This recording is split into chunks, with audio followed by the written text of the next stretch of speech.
Hi everyone, it is Attiya and welcome back to Booking It with Attiya. Today's video is going to be my June wrap up. I am so excited. I feel like I kind of got my groove back towards the end of June in terms of reading and wanting to read.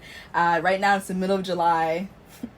Yes, this is late. Right now it's the middle of July and I'm just absorbing everything in sight. So I am super excited to talk about all the videos, all the books I read this month. Before we get into that, I am going to give you some stats. I personally like hearing other people's book reading things, stats. So I compiled some. So in June, I read a total of 12 books that was culminated in 3,223 pages. 7 of those I read physically, 5 I read audibly via audiobook. I read 4 adult books, 5 young adult books, and 3 middle grade books. 10 novels, 1 novella, 1 comic book volume. I DNF'd 1 book, which is like good because previous month I DNF'd a bunch. And the book I DNF'd in June was Night Books by J.A. White. I read 3 fantasy, 3 contemporary, 4 contemporary romance, and 2 paranormal. And in terms of star ratings, it was actually a solid month. I only had 1 2.5 stars, 4 4 stars, 5 4.5 stars, and 2 5 stars. So my star rating average for June was 4.25 stars. And we're just gonna jump in. I've decided for this video and possibly future videos that I'm going to organize my wrap up by star rating, starting with the lowest star rating and working my way up to 5 stars. So like I said, I only had 1 2.5 star book this month, and that was Brown Sugar by D. Rose. This is a novella, as you can tell, and this follows, man, I don't even remember who does this follow. This follows Shiloh and Marquise, and Shiloh is getting out of, or has, well, she's left and has been out of a very abusive relationship that was, the guy was stalking her, all this other stuff, and she moved to Roseville, and she's been going to this like slam poetry spot for a couple weeks, performing her poetry, or really it's an open mic spot, and Marquise is there. He's very well known, very loved by the ladies, and they kind of strike up a conversation. It's almost like, maybe I didn't like it because it was insta-lovey, I don't know. They spend like 1 or 2 days together and all of a sudden they're in love, and like, I just found the writing to be very corny, very cheesy, and then also, oh my goodness, there were so many grammatical errors. So many. There was at least 1 grammatical error every other page or every page, and it just made it hard to read because some punctuation is important for the structure of a sentence. That's just a thing. So yeah, I was quite disappointed by this. It's not necessarily a bad book. Like 2.5 rating for me means we're right in the middle, but you had more negatives than positives in my opinion. So I don't know if I'd ever read anything else by this author. Possibly if they had like maybe a full-length novel, maybe, probably not, I don't know. But this was my only 2.5 star read for June. Now we're going to move into 4-star reads.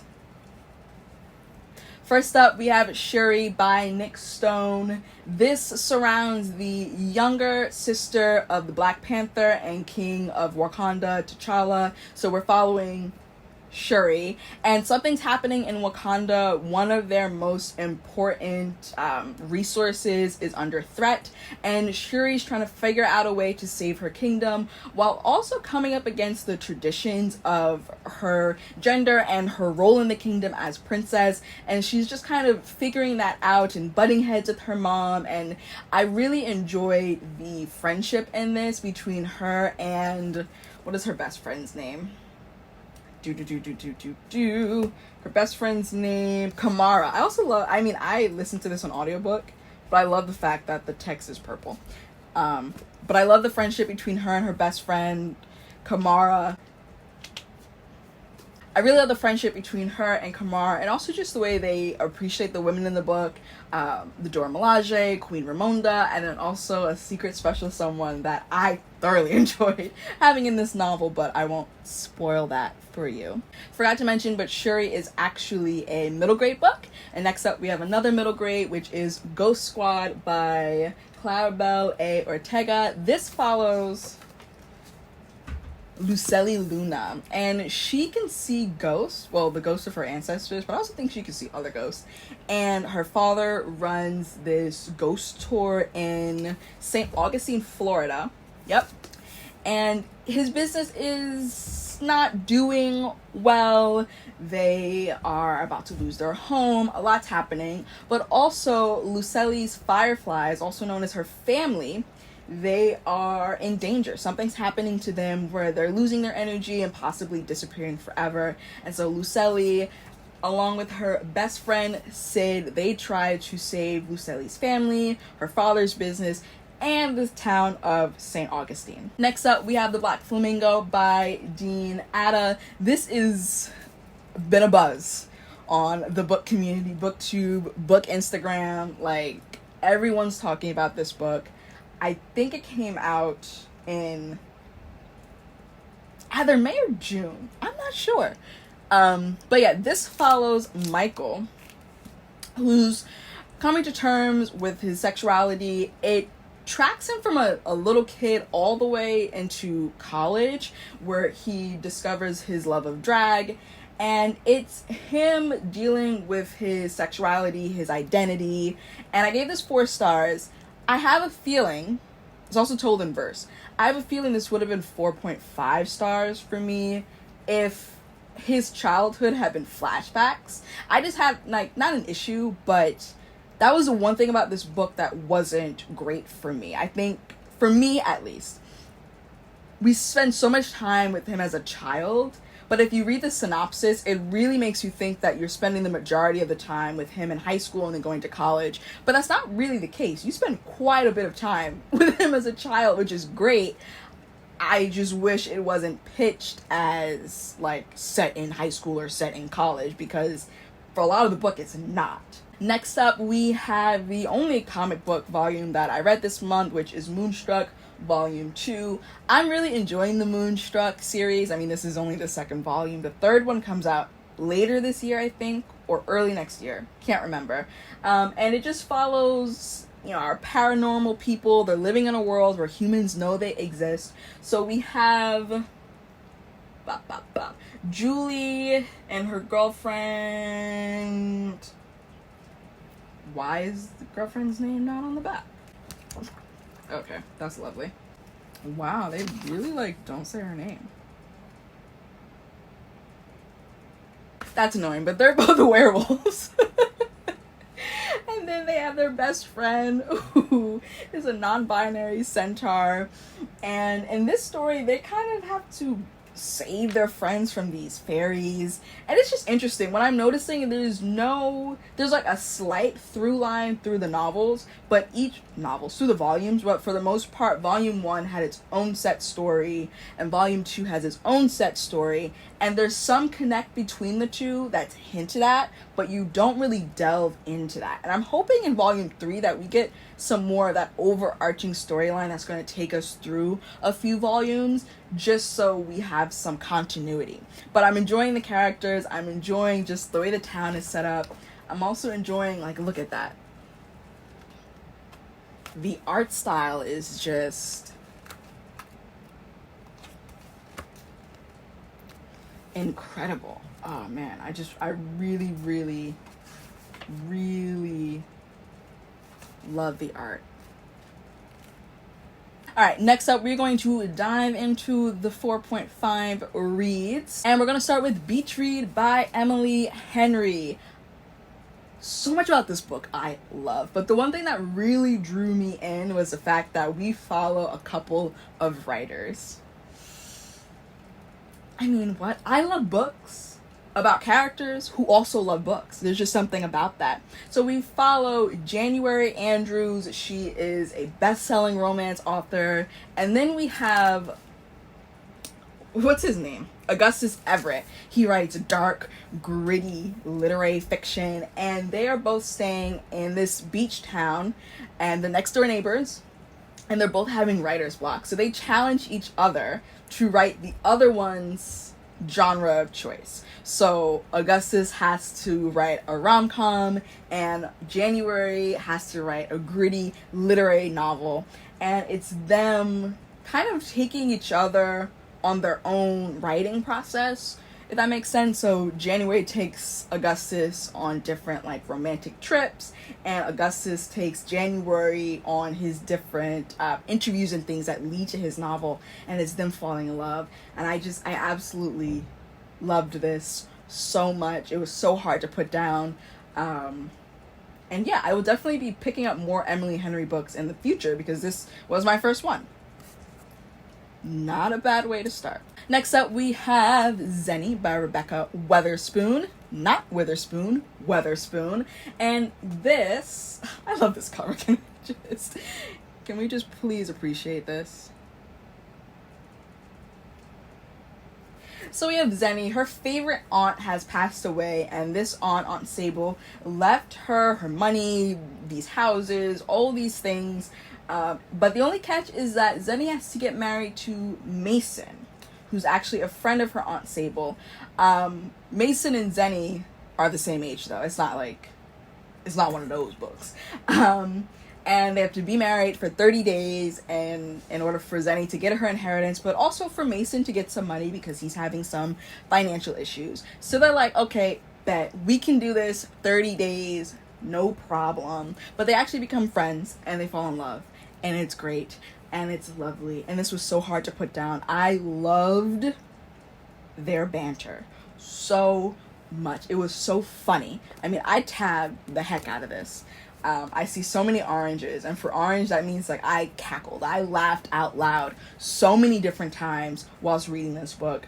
I have the other book in this like world. Oh, there goes that piece of paper, called Rafe, and I think I bought it on ebook, so I need to get to that soon and just like work my way through her backlist because this is incredible and amazing, and I absolutely loved it, and I want more. She has so many books out. I'm so excited. Next up, we have Not So Pure and Simple by Morgan Parker. This is semi-autobiographical, but also fiction at the same time. And I say that because the main character's name is Morgan Parker, which is the name of the author. So there's that. But this follows Morgan. We're following her a couple months after she attempted to take her own life. She's dealing with depression, she's dealing with anxiety, and just essentially trying to find the will to go on in this very white, very Christian, very religious town and school that she's in, and coming up against, you know, what it means to be her, what it means to be a black girl, but also trying to figure out why does she have to follow these societal rules when they don't feel right to her. And one of the quotes in here, wow, did I not, where is it? I really hope I tabbed it. Oh no, I didn't tab it.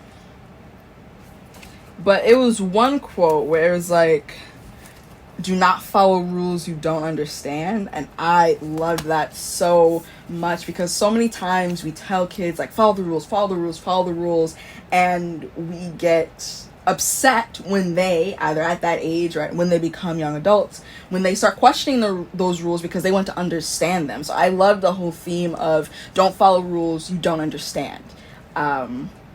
So yeah, I really enjoyed this. I identified with Morgan on so many different levels. I think this is such an important book for so many different people. And Morgan Parker is actually a poet. She has at least 2 poetry collections out. I actually own both of them. I need to read them. And I'm incredibly excited for her next work of fiction. Next up, we have Not So Pure and Simple by Lamar Giles. This is a young adult contemporary book about Dev Dell? What's his name? Dell. And he's had a crush on Kiara, the girl in his school, really popular girl, for forever. But she's always in a relationship, and when she gets out of a relationship, he's always too late to make a move. So now she is fresh out of a relationship, and he's like, now's my time. Right? So he inadvertently joins the same purity club at the church they both go to, and to get closer to her, right? And he concocts this whole scheme about biding his time and getting to know her and all this other stuff. He is such an annoying protagonist. There was at least one time while listening to this audiobook where it's like, I do not know if I can go on.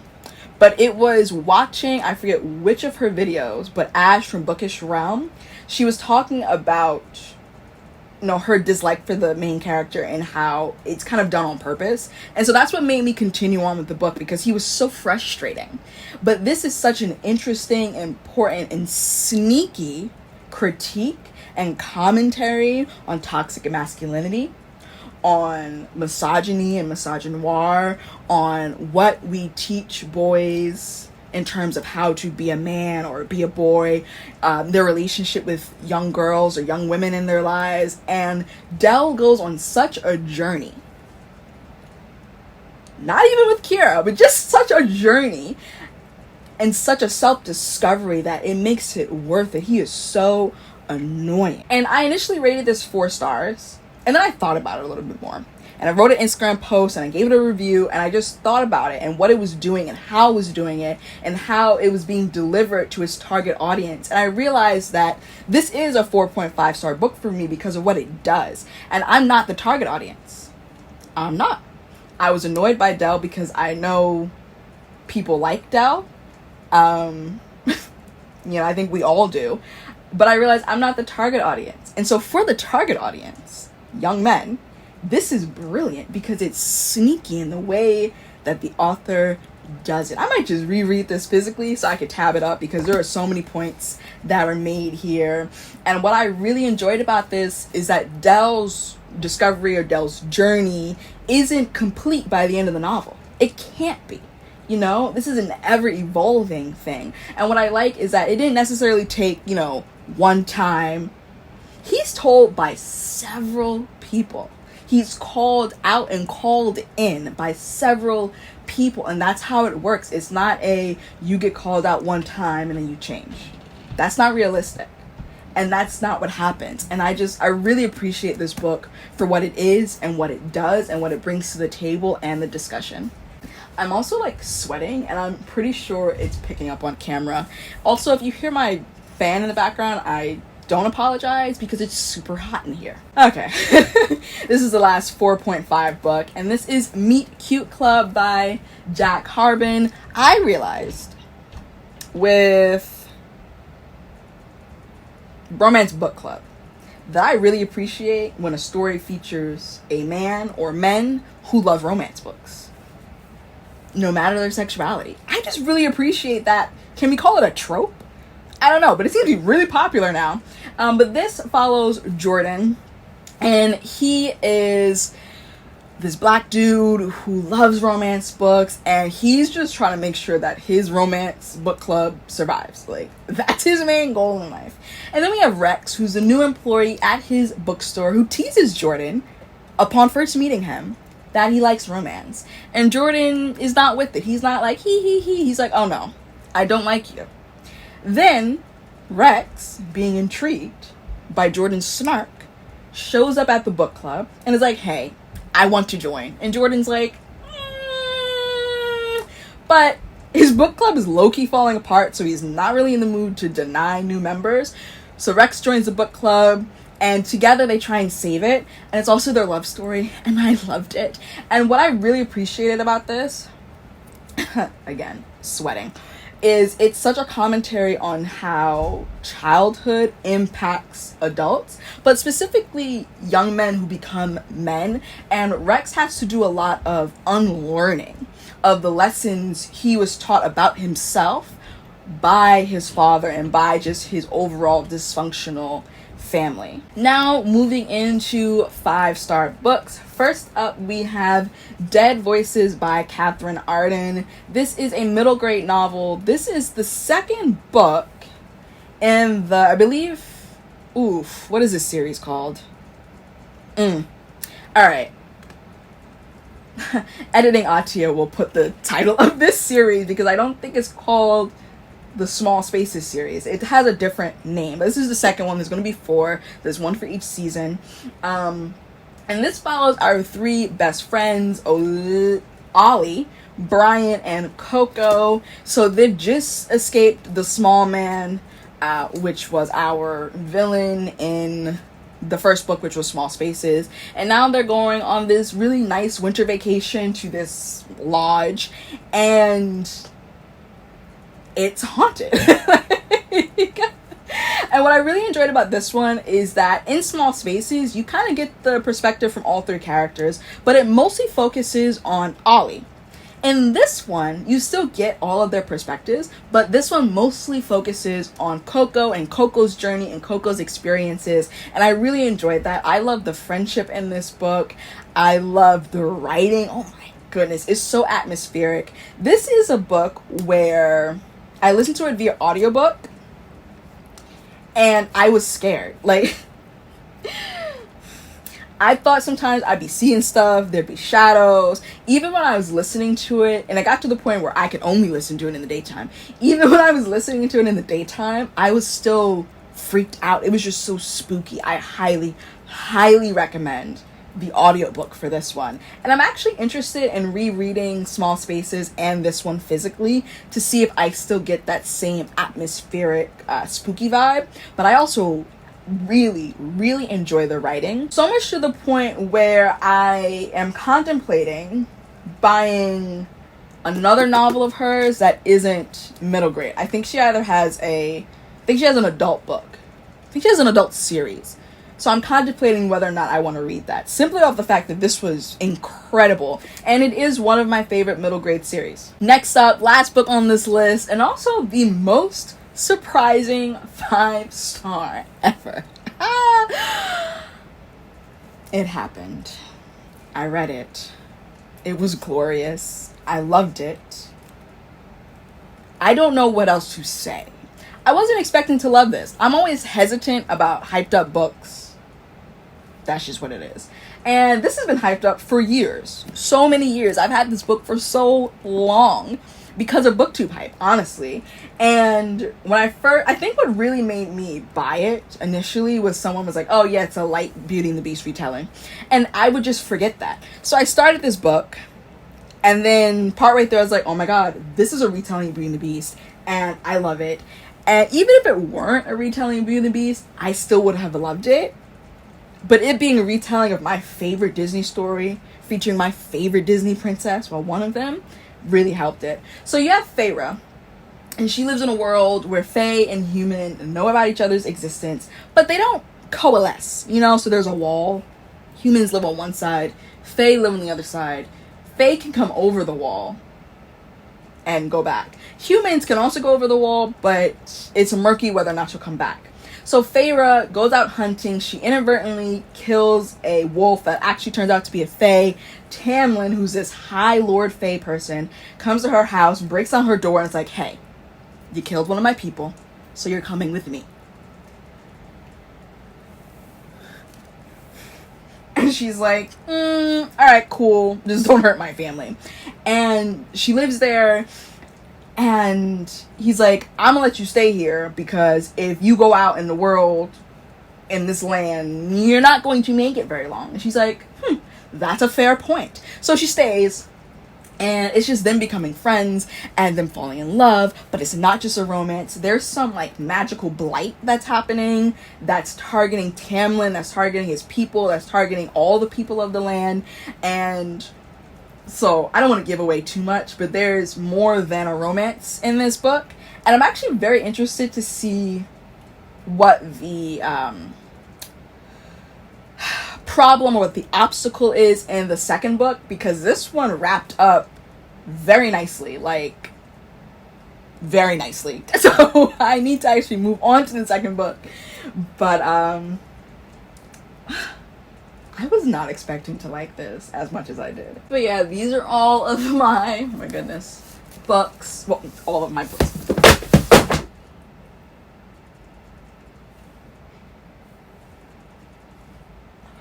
I just dropped all of them.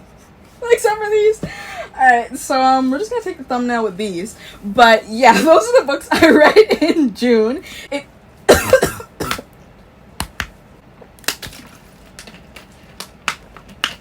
Alrighty. I was pretty sure I gave myself a paper cut. If you like this video, make sure you give it a thumbs up. Comment down below, what was your best read of June? Make sure you're subscribed and that you hit the notification bell so you're notified every time I release a new video. Follow me on all of my social media, check out my blog and my Goodreads profile, and I will see you in the next video. Bye. I ain't living for the moment. I see what's mine and I want it. Hungry like a Pac-Man. I'm Bruce Wayne and Batman. I'm Naruto with a Hanzo. Got a sharp mind like I'm Einstein. Plus I'm copywriting, so it's all mine. Check it for me, I'm in the sky.